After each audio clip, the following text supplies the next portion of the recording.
Assalamualaikum warahmatullahi wabarakatuh. Alhamdulillah ketemu lagi dengan Zahita pada pembelajaran 2, tema 2, bermain di lingkunganku, subtema 1, bermain di lingkungan rumah. Bagaimana kabar teman-teman pada pagi hari ini? Alhamdulillah, luar biasa. Tetap semangat, Allahu Akbar.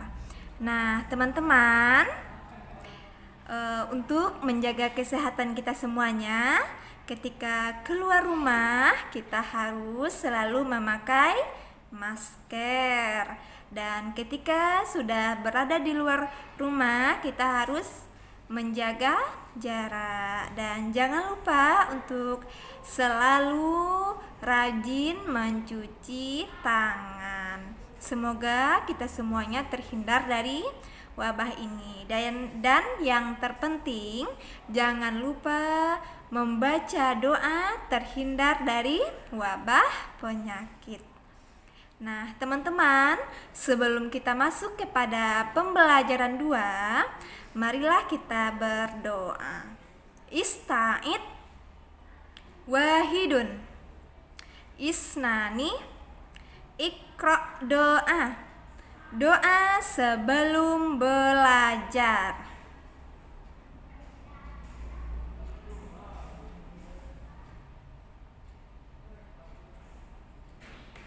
Amin. Nah teman-teman, sekarang kita masuk kepada pembelajaran 2. Di sini Zahita akan menerangkan tentang pembelajaran PJOK. Di sini ada Beni dan Kak Tiur sedang bermain simpai. Mereka bermain dengan riang dan gembira. Nah, di sini Beni bilang kepada kakaknya, "Kak, simpaiku jatuh terus. Aku tidak bisa memainkannya, Kak. Kamu kan baru belajar, nanti juga pasti bisa, Dik." Nah teman-teman, untuk kita bisa bermain simpai ini kita harus rajin belajar, rajin mencoba. Selanjutnya, kapan bisanya, Kak? Kamu harus banyak berlatih, jangan langsung menyerah. Kakak dulu juga seperti itu. Baiklah Kak, aku akan rajin berlatih, aku pasti bisa. Iya Dik, mari kita latihan bersama. Nah, apakah teman-teman semuanya tahu bagaimana bentuk dari simpai itu dan apakah simpai itu? Nah, di sini Zahita ada menampilkan 2 bentuk simpainya. Nih, di sini ada yang berbentuk nih. Nih ada 2 ya nak ya.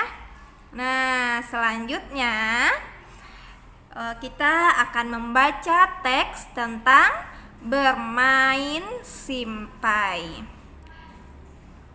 Tahukah teman-teman apakah simpai itu? Pernahkah teman-teman memainkannya? Simpai adalah alat permainan yang berbentuk lingkaran. Simpai terbuat dari rotan. Simpai dapat dipakai untuk bermain dan berolahraga. Cara memainkannya dengan memutar simpai di pinggang. Kemudian pinggang digoyangkan mengikuti putaran simpai tersebut. Permainan ini dapat dilakukan secara bersama-sama. Pemenangnya adalah pemain yang dapat mempertahankan putaran simpai paling lama. Nah, di sini apakah teman-teman semuanya mempunyai simpai di rumahnya? Oke, amati simpai yang teman-teman punya, lalu isi kolom pengamatan di bawah ini. Di sini ada simpai, ada bentuknya seperti apa, kegunaannya untuk apa, warnanya apa, dan permukaannya bagaimana. Nah, coba kita lihat. Nih, dari simpai yang kita amati, ini bentuknya ada berbentuk lingkaran dan kegunaannya untuk bermain dan berolahraga. Permukaannya halus dan kasar. Berarti ada simpai yang permukaannya halus dan ada permukaannya yang kasar. Warnanya ada berbagai warna teman-teman. Ada yang warnanya coklat, ada yang merah, ada yang kuning, ada yang hijau, dan ada juga yang biru, dan bahkan ada semua warna. Selanjutnya kita akan melihat benda-benda yang permukaannya berbentuk lingkaran. Di sini ada uang koin 500. Siapa yang pernah lihat uang koin? Iya. Dan di sini juga ada apa tuh? Gambar apa yang kedua? Kaset, CD. Dan yang ketiga ada gambar jam. Nih ada roda. Ada lagi berbagai bentuk benda yang permukaannya lingkaran. Nah, selanjutnya nih ada bacalah percakapan berikut bersama temanmu, kemudian peragakan di depan kelas. Beni tiur bermainnya sudah ya, tapi Beni masih belum bisa, Bu.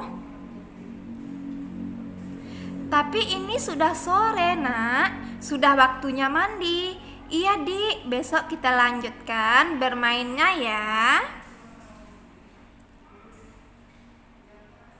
Iya, Nak. Besok dilanjutkan berlatihnya. Kalau bermain tidak boleh lupa waktu. Beni masih ingin berlatih, Bu. Kata Kak Tiur harus rajin berlatih. Benar kata Ibu Di, ayo kita mandi.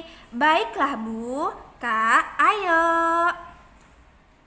Nah, di sini ada 5 pertanyaan teman-teman. Di sini ada apa yang disampaikan Ibu kepada Beni dan Tiur? Siapa yang masih ingat? Dan yang kedua, apa tanggapan Beni ketika diingatkan Ibu? Dan yang ketiga, mengapa kita tidak boleh lupa waktu dalam bermain? Dan yang keempat, apa akibatnya kalau lupa waktu dalam bermain? Dan yang kelima, diskusikanlah dengan temanmu apa saja aturan dalam bermain. Nah, di sini ada jawaban dari 5 pertanyaan tadi. Yang pertama, apa yang disampaikan Ibu kepada Beni dan Tiur? Jawabannya, Beni dan Tiur harus berhenti bermain dan tidak boleh lupa waktu. Dan yang kedua, apa tanggapan Beni ketika diingatkan Ibu? Jawabannya, Beni masih ingin bermain karena belum bisa bermain simpai. Dan yang ketiga, mengapa kita tidak boleh lupa waktu dalam bermain? Karena bisa menyebabkan kita tidak melakukan pekerjaan atau hal lain. Dan yang keempat, apa akibatnya kalau lupa waktu dalam bermain? Bisa dimarahi ibu, menyebabkan kita tidak melakukan pekerjaan atau hal lainnya. Dan yang kelima, diskusikanlah dengan temanmu apa saja aturan dalam bermain. Kalau di rumah berarti diskusikan dengan orang tua atau kakak. Yang pertama itu tidak boleh lupa waktu.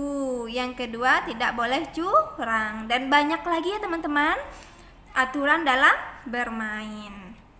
Nah, selanjutnya kita masuk kepada pembelajaran PPKN. Aturan ada di mana-mana. Aturan berlaku di rumah, di masyarakat, di sekolah, dan di tempat bermain. Aturan berguna untuk mengatur kehidupan. Aturan di rumah hendaknya dipatuhi oleh semua anggota keluarga. Akibatnya, jika peraturan tidak dipatuhi, hidup akan menjadi susah. Hidup menjadi tidak tertib. terjadi kekacauan. Contohnya, jika membuang sampah sembarangan akan terjadi banjir. Dan contohnya lagi, kalau kita mengikuti aturan Allah, maka hidup kita akan tenang, akan tentram, dan di akhirat kelak Allah akan kasih kita surga. Siapa yang mau masuk surga di sini? Iya, sama dengan Zaita. Zaita juga mau masuk surga. Oke, selanjutnya contoh aturan di rumah. Bangun pukul 5. Setelah bangun pukul 5 ngapain kita, Nak? Iya, jangan lupa sholat subuh. Nah, setelah bangun kita merapikan tempat tidur. Dan setelah merapikan tempat tidur, boleh juga kita mandi. Selalu minta izin jika akan bepergian. Dalam bermain tidak boleh lupa waktu. Nanti kalau dalam bermain kita lupa waktu, kita bisa sholat kita tinggal, pekerjaan atau tugas-tugas sekolah kita tidak dilaksanakan. Makanya kita harus ingat waktu. Setelah makan, membersihkan meja dan mencuci piring. Dan mengerjakan PR. Sore hari membantu pekerjaan orang tua. Contohnya, teman-teman membantu ayah bunda mencuci piring atau menyapu rumah. Dan boleh juga membantu yang lainnya. Dan belajar setelah maghrib, setelah sholat maghrib kita belajar, yaitu pukul 7. Dan tidurnya jam 9 atau jam 21. Boleh, Nak, kita tidur malam-malam? Tidak. Oke, selanjutnya sekian pembelajaran kita pada pagi hari ini. Zahita doakan semoga teman-teman semuanya bisa memahami dan bisa menjawab pertanyaan-pertanyaan pada latihan kita nanti. Sekarang Zahita mau cek semangat teman-teman pada pagi hari ini. 2 kali takbir. Allahu Akbar, Allahu Akbar. Sekian dari Zahita. Assalamualaikum warahmatullahi wabarakatuh. Dadah.